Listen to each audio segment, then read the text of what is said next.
नाम संकीर्तन वैष्णवांची जोडी, नाम संकीर्तन वैष्णवांची जोडी, नाम संकीर्तन वैष्णवांची जोडी, नाम संकीर्तन वैष्णवांची जोडी. पापी अनंत कोडी गेली त्यांची, पापी अनंत कोटी गेली त्यांची, पापी अनंत कोटी गेली त्यांची.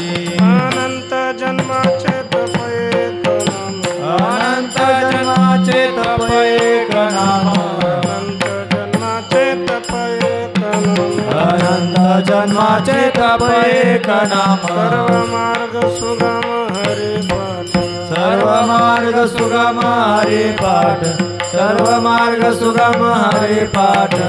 योगयाग क्रिया धर्म धर्म माया, योगयाग क्रिया धर्माधर्मी माया, योगयाग क्रिया धर्म धर्म माया, योगयाग क्रिया धर्माधर्मी माया. गेले तर विलया हरी पाठ, गेले ते विलया हरी पाठ, गेले ते विलया हरी पाठ. ज्ञानदेवी यज्ञ याग क्रिया धर्म, ज्ञानदेवी यज्ञ याग क्रिया धर्म, देवी यज्ञ याग क्रिया धर्म, ज्ञानदेवी यज्ञ याग क्रिया धर्म. हरि नामे मनाई दूध, हरि विनाने मनाई दूध. हरी मुखे म्हणा, हरी मुखे हरि मुखे मना, हरि मुखे मना, मुखे म्हणा, हरी मुखे म्हणा, हरि मुखे मना, हरि मुखे मना. पुण्याची गणना कोण करे, पुण्याची गणना कोणा करी, पुण्याची गणना कोणा करी. कुमारी विठोबार कुमारी, जय विठोबार कुमारी, विठोबार कुमारी, विठोबार कुमारी, विठोबार कुमारी, विठोबार कुमारी. विठोबार कुमारी.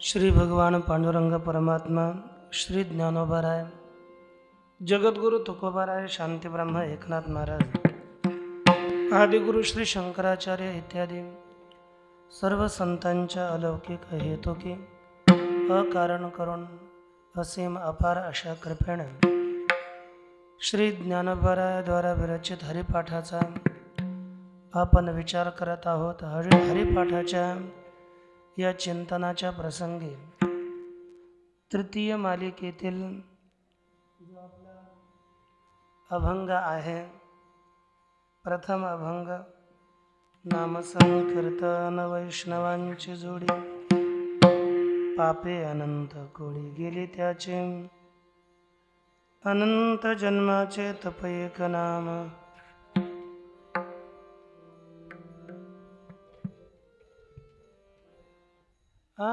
भगवंताच्या या कृपेनं आपण या अभंगाचा विचार करत आहोत. या अभंगाचा विचार करत असताना नामसंकीर्तन आणि द्वितीय साधन सांगतात वैष्णवांची जोडी. नामसंकीर्तनाने आणि वैष्णवांच्या संगतीने मनुष्याच्या जीवनातली अनेक पाप नष्ट होऊन मनुष्य हा परमार्थाच्या वाटेला लागतो. परमार्थ त्याच्याकडून उत्तम रीतीने सिद्ध होतो. याकरिता मनुष्यानं हे दोन साधना संतांच्या संगतीत राहून आपली साधना केली पाहिजे. मनुष्य हा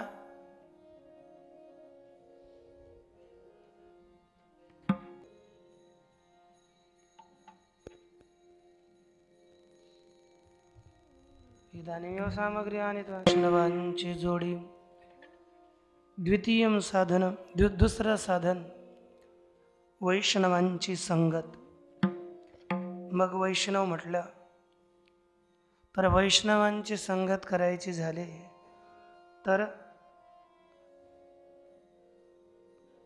मग ते वैष्णव कसे ओळखायचे?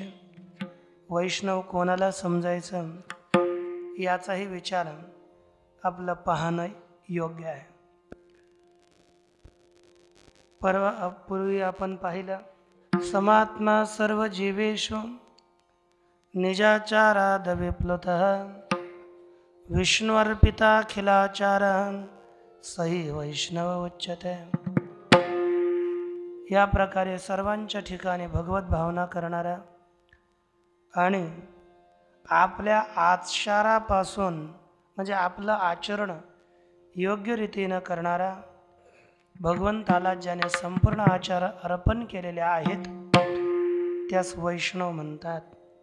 या प्रकारे आपण वैष्णवांची लक्षणं पाहिली.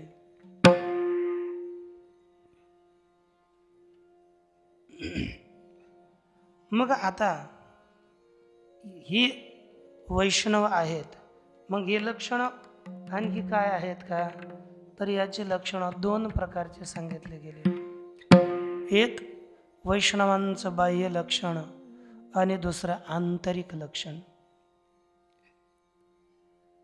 पद्मपुराणातले श्लोक काही दिले. द्विविधं वैष्णवं प्रोक्तम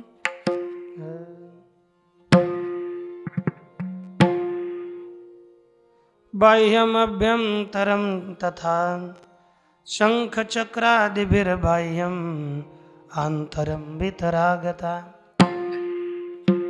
2 प्रकारची वैष्णवांची लक्षणं सांगितली, बाह्य लक्षण आणि आंतरिक लक्षण. बाह्य लक्षण ते आहे भगवंताची जी चिन्ह आहेत, वैष्णवांची जी चिन्ह आहेत ती चिन्ह धारण करणं, हे बाह्य लक्षण आहे. आणि आंतरिक लक्षण वितरागता, त्याचं स्पष्टीकरण करताना सांगतात बाह्यमाभ्यंतरं साम्यं यत्तद्वैष्णवमुदाहृतं तस्य चक्रादिचिह्नं तो प्रथमं वैष्णवं स्मृतं. बाह्य आणि आभ्यंतर दोनही लक्षणानं संपन्न असेल तर त्यास समान असेल तर त्यास वैष्णव असं म्हटलं. पहिलं बाह्य लक्षण कोणतं सांगितलं? चक्रादिचिन्हं तु प्रथमं वैष्णवं स्मृतं. चक्र इत्यादी चिन्ह हे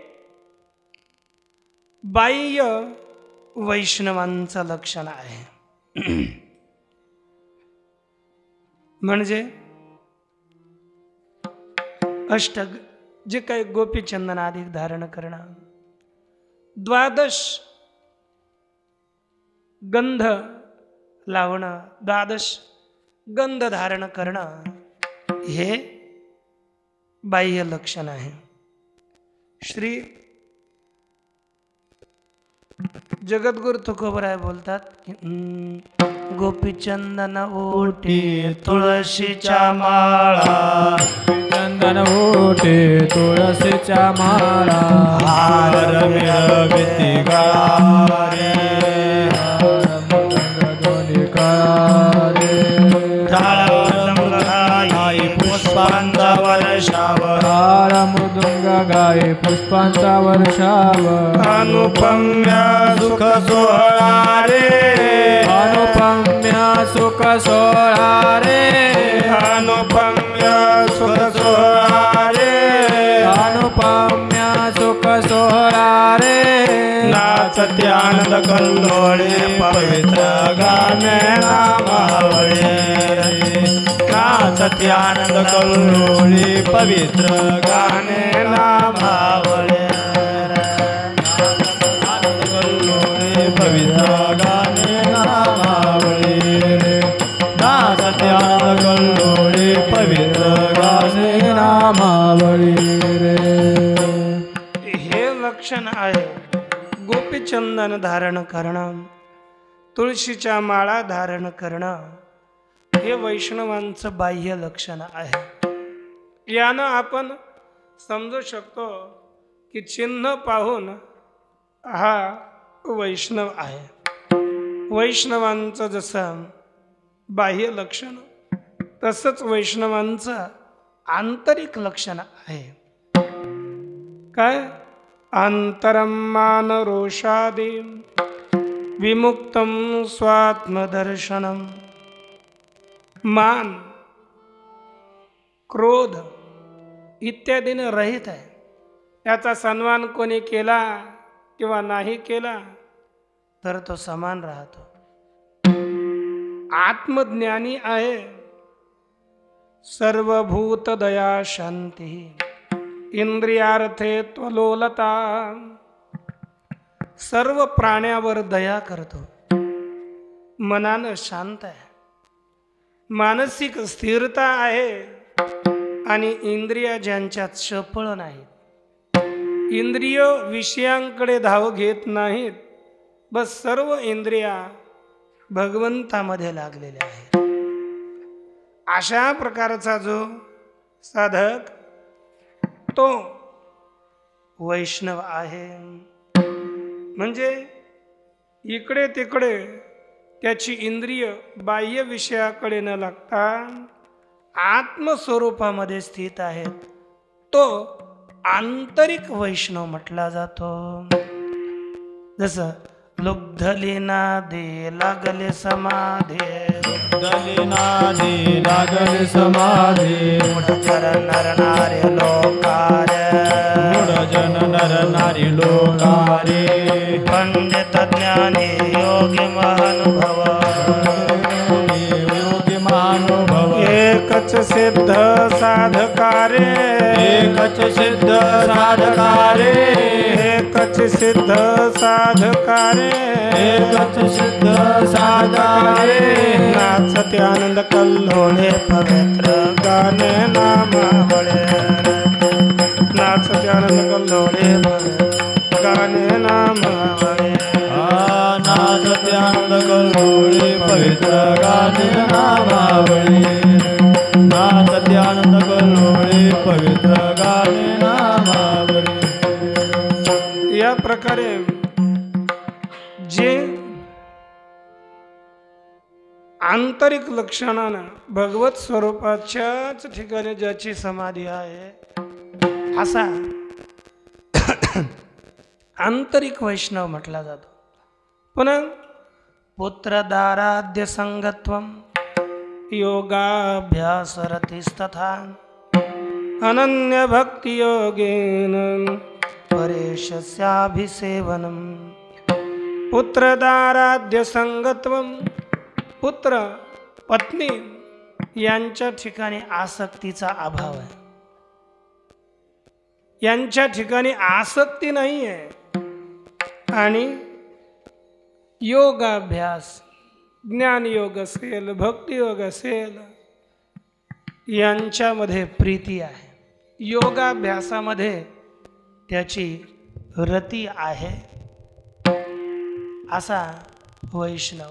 पुन्हा अनन्य भक्ति योगेन परेशस्याभिसेवनम. अनन्य भक्ति योगाने भगवान परमात्म्याची जो सेवा करतो, नित्य निरंतर प्रेम, अनन्य म्हणजे अन्यकडे अन्याश्रयानाम त्यागो. अनन्यता, अन्याचा आश्रय, या विषयांचा संसाराचा तो आश्रय घेत नाही. अनन्य भक्ती करतो तो आहे वैष्णव. वैष्णव तो जया. वैष्णव तो जया. वैष्णव तो जया. वैष्णव तो जया. वैष्णव तो जया. वैष्णव तो जया. वैष्णव तो जया. वैष्णव तो जया. अवघी देवावरी माया.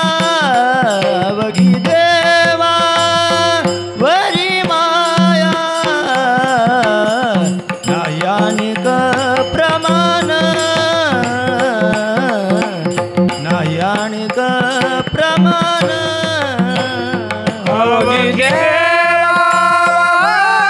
माया अवघे देवा वारी माया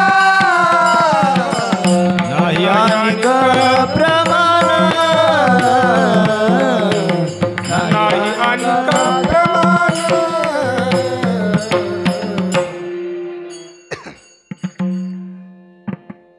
अन्य ठिकाणी त्याचं प्रेम नाही. सर्व प्रेम ज्याचं भगवंतावर आहे त्यास वैष्णव म्हणतात.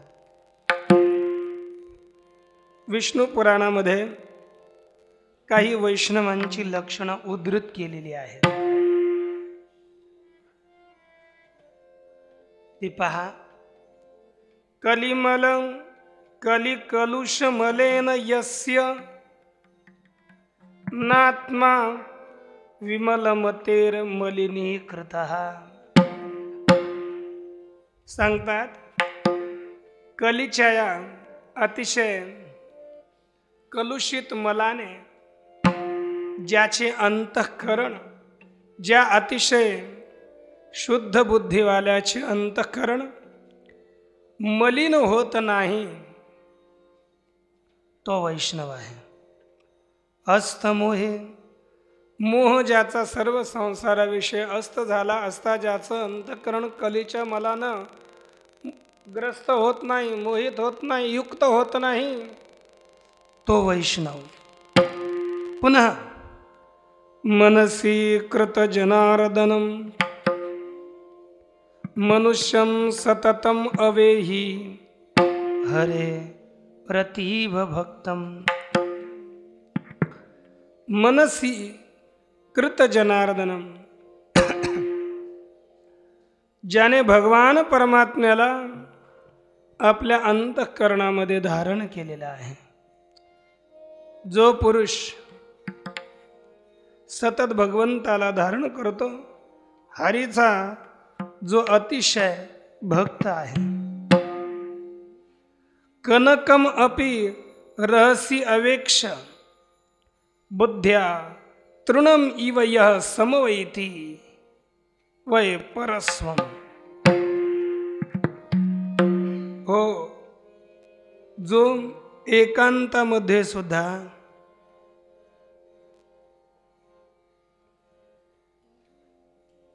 सुवर्णाला पाहून गवताप्रमाणे जो याचा त्याग करतो, जसे दुसऱ्याचे धन समजून दुसऱ्याचं धन समजतो आणि तृणाप्रमाणे त्याचा ज्याचा त्याग जो त्याग करतो तो वैष्णव आहे.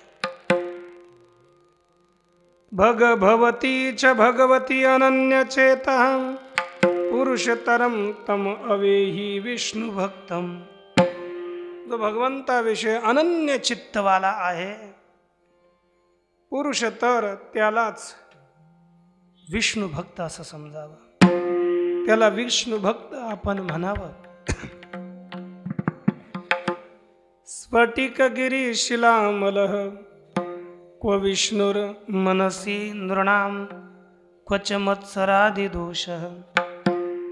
नहि तुहिन मयूख रश्मि पुंजे भवति हुताशन दीप्तिजः प्रतापः. विमलमति रमत्सरः प्रशान्तः शुचि चरतोऽखिल सत्वमित्रभूतः. प्रियहितवचनो अस्तमान मायो वसति सदा हरितस्य हृदितस्य वासुदेव. सांगतात स्फटिकगिरी शिलामलः. ज्याप्रमाणे स्फटिकाचा पर्वत असावा त्याच्याप्रमाणे स्फटिक शिलेप्रमाणे अमल आहे, अमल शुद्ध.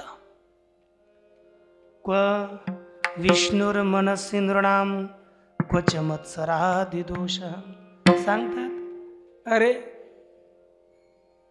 मनामध्ये, मनुष्यांच्या मनामध्ये कोठे विष्णू आणि कोठे मत्सर इत्यादी दोष. जेव्हा भगवान परमात्मा अंतःकरणात येतो तेव्हा या मत्सरादी दोषांना ठाव ठिकाणा राहत नाही. महाराज बोलतात, तुका म्हणे देह भरिला विठ्ठले, तुका म्हणे देह भरिला विठ्ठले, तुका म्हणे देह भरिला विठ्ठले, राम तुका म्हणे देह भरिला विठ्ठले, क्रोध केले घर रे ते, काम क्रोध केले घर रे ते, सुस मन झाले हाव भरी, राम येणे सुस मन झाले हाव भरी, काम क्रोध केले घर रे ते, काम क्रोध केले घर रे, तेने सोसे मन झाले हाव भरी, तेने सोसे मन झाले हाव भरी.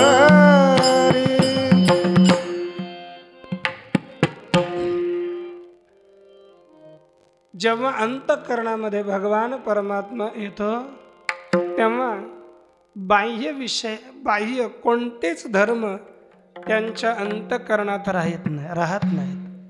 नहि तुहीन मयूख रश्मी पुंजे, भवती हुताशन दीप्तिजः प्रतापः.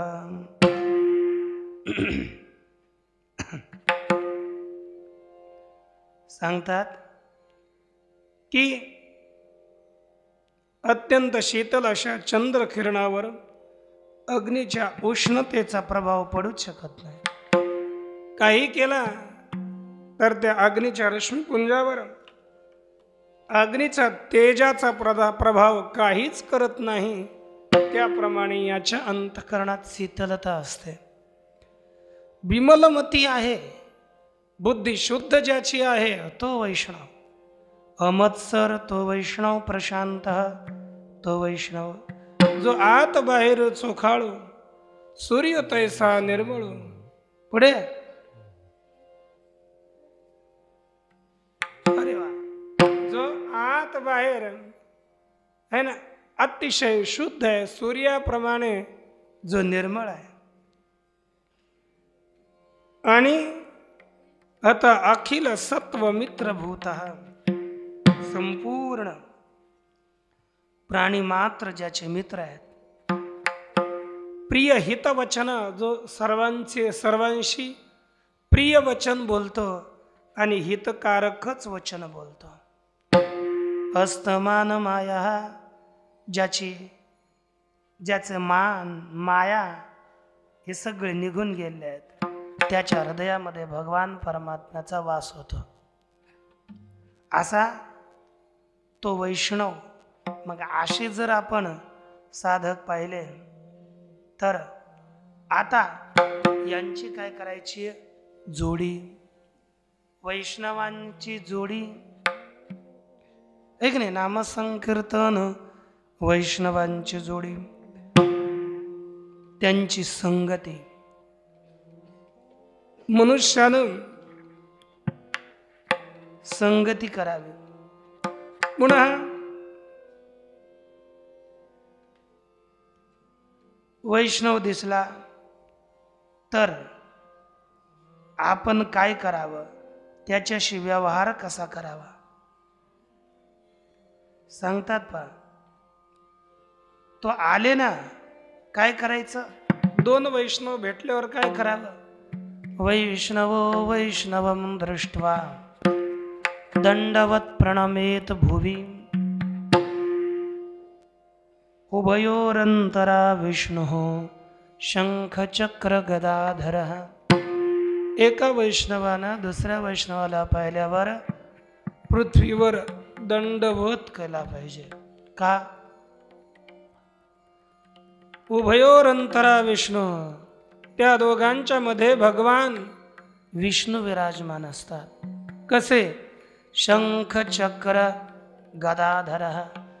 मग आपण जर एका दुसऱ्याला प्रणाम केला, तो प्रणाम साक्षात भगवान परमात्म्याला होतो.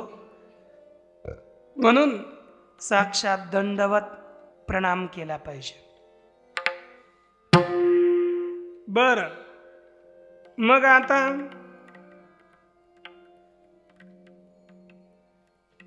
जर आपण भगवत भक्ताला पुढे पाहून दंडवत प्रणाम केला नाही, त्याच्या पुढे गेला नाही, तर स्कंद पुराणात म्हटलं गेलं, दृष्ट्वा भागवतं दूरात सम्मुखे यो न यातिः न गृह्णाति हरिस्तस्य पूजां द्वादश वार्षिकीम्. जो मनुष्य आपल्या पुढे भगवत भक्ताला दूरवून पाहून यो सम्मुखे न याति, त्याच्या पुढे जात नाही, त्याला पुढे सरसावत नाही, जात नाही आड त्याला, मग सांगतात भगवान परमात्मा हरिही तस्य द्वादश वार्षिकीं पूजां न गृह्णाति. भगवान परमात्मा 12 वर्षाची पूजा त्याची स्वीकार करत नाही. जर एकदा आपण वैष्णवापराध केला, भक्तापराध केला, तर भगवान परमात्मा 12 वर्ष आपण कितीही पूजा केली तो घेतच नाही. मग त्याकरिता आपला सर्व अभिमान सोडून भगवत भक्त पुढे उपस्थित असला तर पुढे जाणं, प्रणाम करणं. कसं आहे, आपण ठीक आहात का, काय या बसा, आपण असा व्यवहार त्याच्याशी केला पाहिजे. त्या व्यतिरिक्त जर आपण त्याच्या पुढेही गेलो नाही, त्याचा सत्कारही केला नाही, तर आणि उपहासच केला आपण, तर फळ काय होतं पहा. यो हि भागवतं लोकम उपहासं नृपोत्तमः करोति तस्य नश्यन्ति अर्थ धर्म यशस्सुताः. जो हे पहा, यो हि भागवतम, हे नृपोत्तम, हे राजन, मार्कंडेय भगीरथाला बोलतात, राजन, जो मनुष्य भागवतम लोकम उपहासम करोते, भागवत लोकांचा, भगवत भक्त लोकांचा उपहास करतो, भक्तांचा उपहास करतो, तो त्याचं काय होतं, अर्थ सगळं धन नष्ट होतं, त्याचा सर्व धर्म नष्ट होतो, अज्ञानीत यश व मुले सगळे त्याचे नष्ट होतात. म्हणून उपहास करू नये. आपण आपल्या रीतीनं आपलं काम करावं.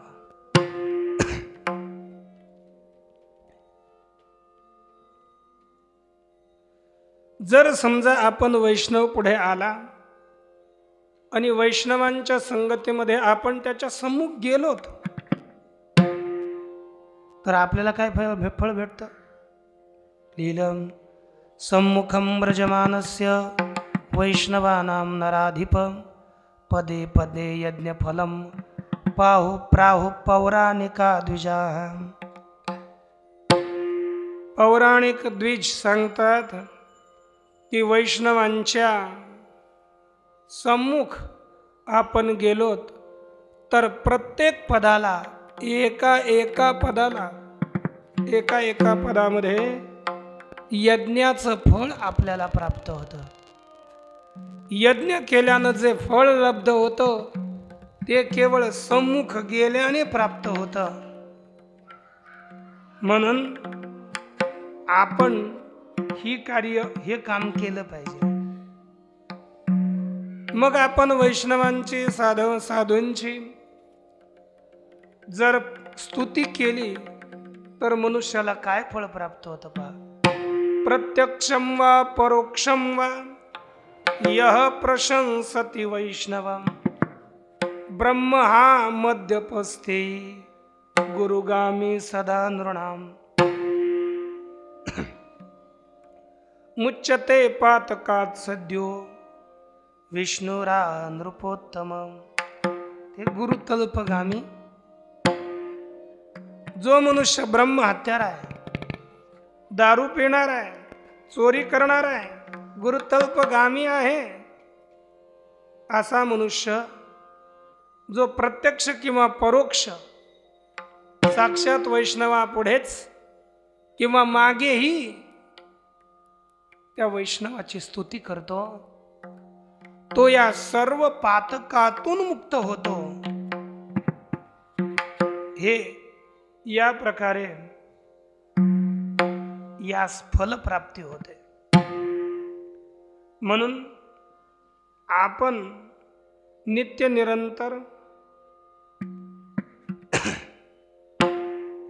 या वैष्णव साधक भगवत भक्त यांची कधीही निंदा न करता ते आपल्या पुढे आले रे आले तर दंडवत प्रणाम, क्षेम कुशल हे आपण विचारलं पाहिजे. आणि याद्वारे आपण आपलं कल्याण करून घेतलं पाहिजे. जर आपण स्वागत सत्कार आदी केलं नाही तर पुढील त्या वैष्णव भक्ताचं काही एक नष्ट होत नाही, परंतु आपण ती क्रिया न केल्यामुळे आपण नष्ट हो, आपल्याला जे फळ प्राप्त व्हायचं ते फळ मात्र प्राप्त होणार नाही.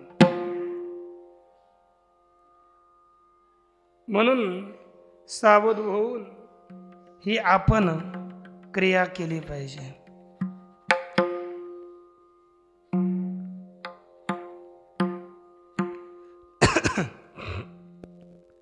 भगवान मार्कंडेयजी वगैरे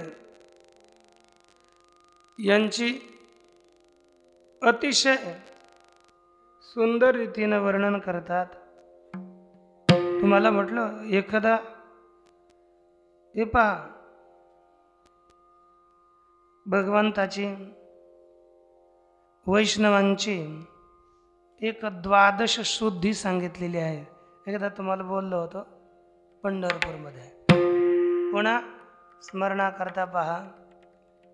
अथ 12 शुद्धींच वैष्णवानां विहोच्यते. काय? गृहोपसर्पणं चैव तथानुगमनं हरेः, भक्त्या प्रदक्षिणं चैव पादयो शोधनं पुनः. 12 शुद्धी. गृहोपसर्पणं, एक आपण त्यांच्या घरी जाणं. दुसरा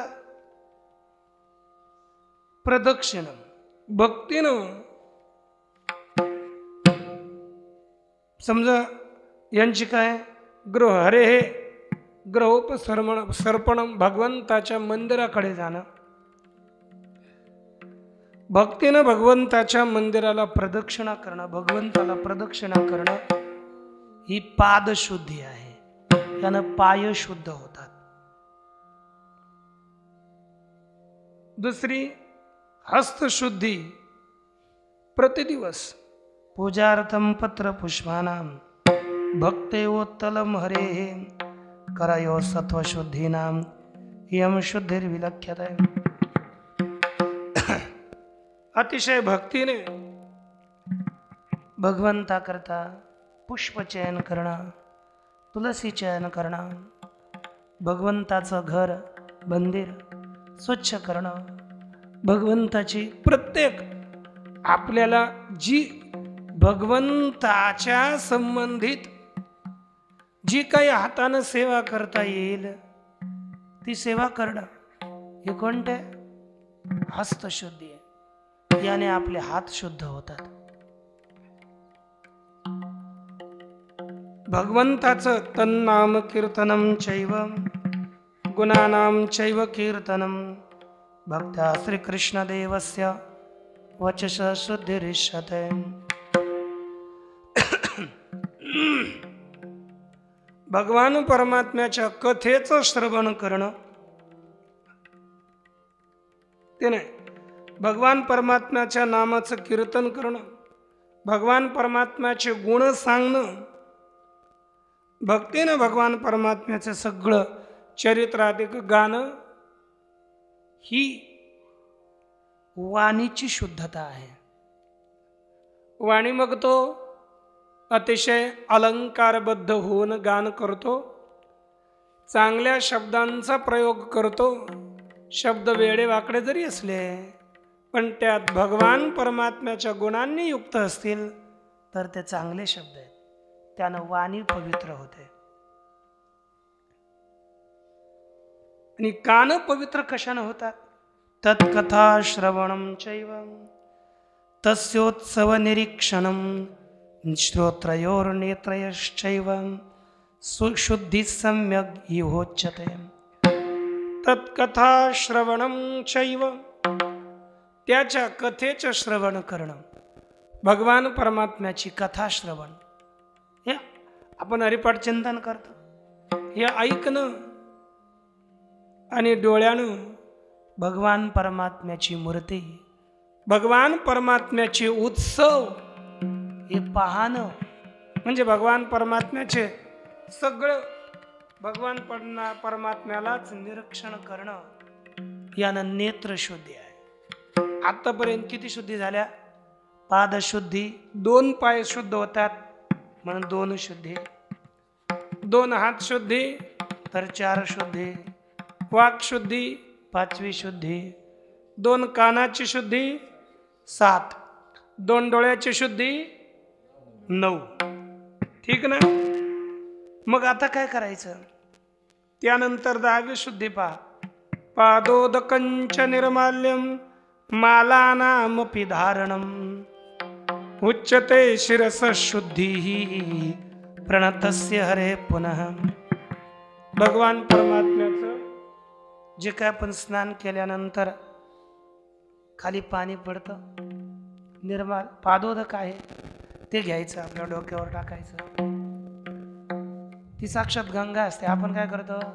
देतो इकडे तिकडे फेकून देतो आणि गंगेचं पाणी आणतो आणि ते ठेवून मग ते घेतो, आहे का नाही? प्रतिदिवस आपल्याजवळ गंगा निर्माण होते, प्रगट होते, जन्मते. प्रतिदिवस भगवंताचं आपण स्नान करतो. त्यांचे चरणकमल, भगवंताच्या चरणकमलातून निघालेली नदी म्हणजे गंगा आहे. आणि तीच गंगा आपल्याजवळ असते प्रतिदिवस. त्याचं निर्माल्य भगवंताचे फुलं आहेत, चरण आहेत, ते आपल्या डोक्यावर मस्त धारण करणं, यानं डोकं पवित्र होतं. म्हणून भगवंताचे पुष्प आपण काढतो ना, मग अगोदर काय करायचे? डोक्यावर धारण करायचे. तुळशी आहे, ते डोक्यावर धारण करायचे, आपलं मस्तक पवित्र होईल. बर, भगवंताच्या माळा असतील, ती धारण केली तरी आपलं हे शरीर पवित्र होईल, आहे की नाही? फेकून देण्याच्या पहिले अगोदर ती अगोदर गळ्यात घालून आपण नंतर गेली पाहिजे, त्यानं आपलं शरीर पवित्र होईल. आणि आपण प्रणाम केला तरी आपलं मस्तक पवित्र होतं. म्हणून प्रणाम करत जावा. दुसरं सांगतात पहा, आघ्राणं गंध पुष्पादेर निर्माल्यस्य तपोधने विशुद्धि स्यादनन्तस्य घ्राणस्यापि विधीयते. आघ्राणं गंध पुष्पादेर, आपण काय करायचं? सुगंध घेणं. कोणाचा? भगवंताचं. भगवंताला गंध लावला असेल तो आपण काढल्यावर ते आपल्या कपाळाला लावला पाहिजे, हे का नाही? बर, भगवंताचं पुष्प आपण घेतलं, तो श्वास घ्यायचा, त्याचा सुगंध घ्यायचा. मग यानं काय होतं? आपलं नाक पवित्र होऊन जातं. भगवंताची तुळशी, तिचा सुगंध घेणं, त्यानं हे नाक पवित्र होतं. पहा पुणे या प्रकारे ग्राण म्हणजे नेत्र ग्राण 2 नाकपुड्या त्या पवित्र होतात. 9 झालते मस्तक पवित्र 10 आणि 2 नाक छिद्र पवित्र होणं हे 12 प्रकारची शुद्धी सांगितली. आणि या शुद्धीनं मनुष्य युक्त होऊन त्यानं भगवंताची 5 प्रकारची पूजा करावी. लक्षात राहिली का? नाही काय काय हा? अरे पूजा पूजा मी पडलं पा ही 12 प्रकारची शुद्धी झाली. आता पंचविध पूजा आहे. मग साधकानं ही 5 प्रकारची पूजा केली पाहिजे. पूजाच पंचधा प्रोक्त तासाम भेदान शृणुष्व मे. त्यांचे भेद माझ्यापासून ऐका सांगतात. कोणकोणते? तत्राधिगमनम नाम अभिगमनम नाम देवतास्थानमार्जनम उपलेपन निर्माल्य दूरीकरणमेव च उपादानम नाम. आता पहा इथे असं करायला एक मी पुढे गेलो. अभिगमनम उपादानम योग स्वाध्याय एव च इष्टा 5 प्रकारार्चा क्रमेण कथयामि ते. पहिली पूजा आहे अभिगमन, दुसरी पूजा आहे उपादान, तिसरी पूजा आहे योग, चौथी स्वाध्याय आणि 5वी इष्टा. या प्रकारे 5 पूजा आहेत. या प्रत्येक साधकानं केल्या पाहिजेत. पहिली अभिगमन म्हणजे काय? देवता स्थान मार्जनम. देवाच्या मंदिरात जाऊन देवाच्या मंदिर झाडणं, स्वच्छता करणं याला काय म्हटलं जातं? अभिगमन. ही अभिगमन पूजा आहे. दुसरी पूजा उपलेपन निर्माल्य उपादानम. आणि अभिगमन मध्येच आहे उपलेपन निर्माल्य दूरीकरणमेव च. उपलेपन मग आता पोछा मारणं, स्वच्छता करणं, निर्माल्य पुष्प वगैरे जे काय असेल ते दूर करणं, टाकून देणं, हे का नाही? त्याला सारणं, बारूजला करणं, ही कोणती? अभिगमन पूजा आहे. उपादान म्हणजे उपादानम नाम गंध पुष्पादि चैनम. भगवंताचा गंध घासणं, फुलं तोडून आणणं, तुळशी तोडून आणणं याला काय म्हटलं जातं? उपादान पूजा. पहिली अभिगमन, दुसरी उपादान, तिसरी पाठ स्वाध्याय म्हणजे आपण गुरुकडून घेतलेला मंत्रराज त्याचा अर्थानुसंधान पूर्वक जप करणं. त्याचा अर्थाचं अनुसंधान, अर्थ काय आहे हे अर्थ लक्षात ठेवून या मंत्रराजाचं जप करणं ही स्वाध्याय पूजा आहे.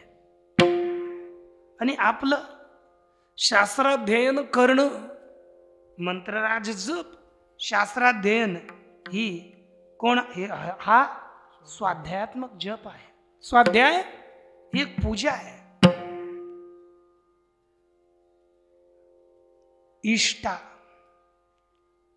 इष्टा म्हणजे काय? आपल्याला इष्ट असणारा. त्या स्वाध्यायाचं आणखी व्याख्यान केलंय बा. सूक्त स्तोत्रादि पाठश्च हरे संकीर्तनम तथा तन्नाम शास्त्राभ्यासश्च स्वाध्याय परिकीर्तितः. सूक्त पाठ, स्तोत्र पाठ, भगवंताजवळ बसून भगवंताच्या सूक्ताचा पाठ करावा, भगवंताच्या स्तोत्राचा पाठ करावा, भगवंताच्या नामाचं संकीर्तन करावं, भगवंताच्या नामाचा अभ्यास, भगवंताचं नाम ज्याच्यात गायलं अशा शास्त्राचा अभ्यास, या सगळ्याच शास्त्रध्ययनही याला म्हटलं जातं स्वाध्याय. योग योग योग भगवान परमात्मा आणि मी एक आहे अशा प्रकारची आत्मभावना करणं, एकतेचं चिंतन करणं, यास काय म्हटलं जातं? योग. ही चौथी पूजा. आणि इष्टा म्हणजे आपले जे इष्ट देवता आहेत त्यांची यथार्थ रीतीनं पूजन करणं, यास म्हटलं जातं ही वैष्णवांची किंवा प्रत्येकांची ही पूजा आहे. ही म्हणून ही 5 प्रकारची पूजा मनुष्यानं केली पाहिजे. या प्रकारे आपल्याला याचं फळ सांगितलं.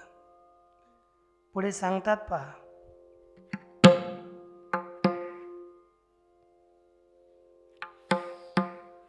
गुरुवक्त्रात विष्णु मंत्रो यस्य कर्णे प्रवेक्षते जीवन्मुक्तं वेदवंतं वेदा सर्वे वदन्ति च.